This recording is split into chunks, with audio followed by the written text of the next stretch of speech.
एक साल सोना मत खरीदना भैया। और ये बात मैं नहीं कह रहा हूं, देश के प्रधानमंत्री मोदी जी कह रहे हैं। और ये बयान आते ही पूरे देश में भूचाल मच गया है। ज्वेलर्स के होश उड़ गए हैं, सासू मां बहू को घूर रही है और शादी वाले घरों में सन्नाटा छा गया है। लेकिन असली सवाल यह है कि सोना खरीदने से देश को आखिर नुकसान क्या होता है, जो मोदी जी ने ऐसी बात कह दी।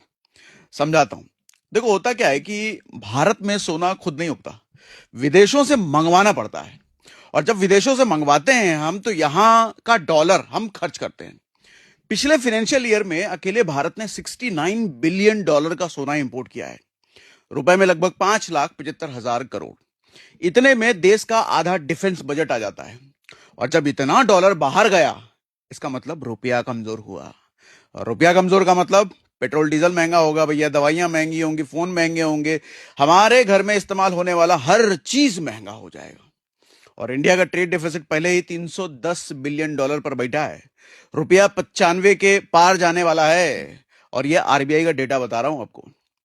मतलब सर, आपकी शादी में जो सोना खरीदा था ना, वो घूम फिर करके आपकी जेब पर ही डंडा मार रहा है। लेकिन इसके साथ ही एक सच ये भी है कि ज्वेलरी इंडस्ट्री में 50 लाख कारीगर काम करते हैं। एक साल अगर डिमांड ठप हो गई तो उनकी रोजी रोटी का क्या होगा। और देखिए सर, सोना हमारे लिए सिर्फ मेटल नहीं है, इमोशन है, ट्रेडिशन है।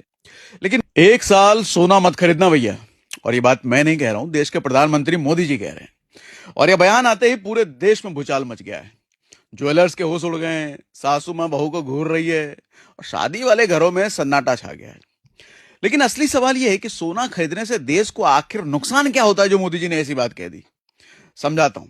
देखो, होता क्या है कि भारत में सोना खुद नहीं उगता, विदेशों से मंगवाना पड़ता है।